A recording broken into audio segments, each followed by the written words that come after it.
এই জন্য আল্লাহ রাব্বুল আলামিন পরবর্তী অংশে বলতেছেন, ইম্মা ইয়াবলুগান্না ইনদাকাল কিবরা আহাদুহুমা আও কিলাহুমা ফালা তাকুল লাহুমা উফফিন ওয়ালা তানহারহুমা ওয়া কুল লাহুমা কাওলান কারীমা।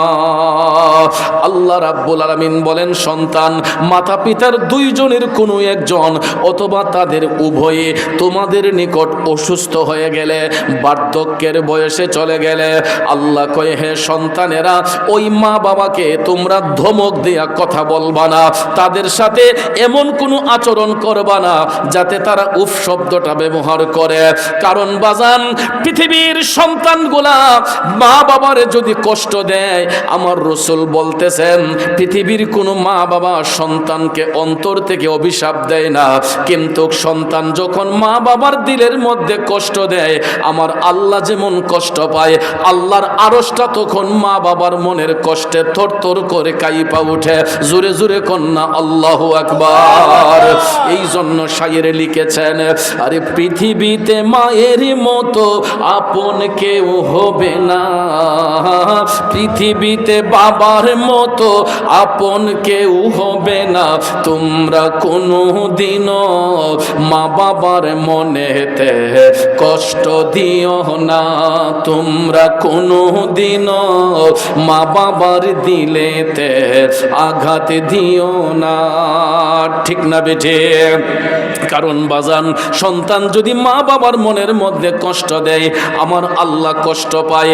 সন্তান যদি মা বাবার দিলের মধ্যে দুঃখ দেয়, আমার দিনের নবী দুঃখ পায়। শুধু তাই নয়, ওই মা বাবার মনের কষ্টে আমার আল্লাহর আরশটা তখন থরথর কইরা কাঁইপা উঠে। এই জন্য আল্লাহ বলেছেন, মা বাবার দুইজনের কোনো একজন অথবা তাদের উভয়ই তোমাদের নিকট অসুস্থ হয়ে গেলে, বার্ধক্যের বয়সে চলে গেলে। এটার কারণ কি জানেন? বার্ধক্য কখন আসে? বার্ধক্যটা আসে যখন মা বাবার বয়স যখন 50 ঊর্ধ্ব হয়ে যায়, 60-65 যখন হয়ে যায়, তখন দেখবেন আস্তে আস্তে তাদের শারীরিক শক্তি কমতে থাকে। কথা বলেন ঠিক না ঠিক? মা বাবার শারীরিক শক্তি কমতে থাকে, তখন তারা দুর্বল হয়ে যায়, অচল হয়ে যায়। ওই মুহূর্তে আল্লাহ রাব্বুল আলামিন আদেশ দিয়েছেন, তোমরা মা বাবারে ধমক দিয়া কথা বলবা না। কারণ আজকে তুমি হয়তো জোয়ান, আজকে তুমি সন্তান হয়তো জোয়ান, কিন্তু একদিন তুমি যখন কচি শিশু ছিলে, মাকে জ্বালা যন্ত্রণা দিয়েছ, বাবারে কষ্ট দিয়েছ, কই কোনোদিন তো মা বাবা সন্তানকে ধমক দেয় নাই। আমরা বাচ্চাগুলা যে ছোট্টবেলায় মা বাবারে কষ্ট দিয়েছি, মা বাবার দিলের মধ্যে আঘাত দিয়েছে, বলেন তো আমাদের মা বাবা কি আমাদেরকে ধমক দিছে, মারামারি করছে, যদিও মুখের শাসন করছে, একটা বেদ দিয়ে বাড়ি দিয়েছে, এটা আমাদের ভবিষ্যৎ সুন্দরের জন্য। কথা বলেন ঠিক না ঠিক? কারণ মা বাবা সন্তানকে যে শাসন করে, এটা মনের কষ্টে নয় বা অন্তর থেকে অভিশাপও দেয় না, বরঞ্চ বাচ্চাকে মানুষের মতো মানুষ হওয়ার জন্য, তার ভবিষ্যৎ সুন্দর হওয়ার জন্য, এই মেন লাইফে পৌঁছার জন্য মা বাবা সন্তানকে শাসন করে। কথা কোন ঠিক না ঠিক? কিন্তু যুবক, একটা বার ভাইবা দেখবেন, বাচ্চার গায়ে যদি জ্বর আসে, বাচ্চা যদি অসুস্থ হয়, দেখবেন মা দুঃখিনী টপ টপ করে চোখের পানি চাইরা কান্না শুরু করে দেয়, বাবার মধ্যে পেরেশানি শুরু হয়ে যায়।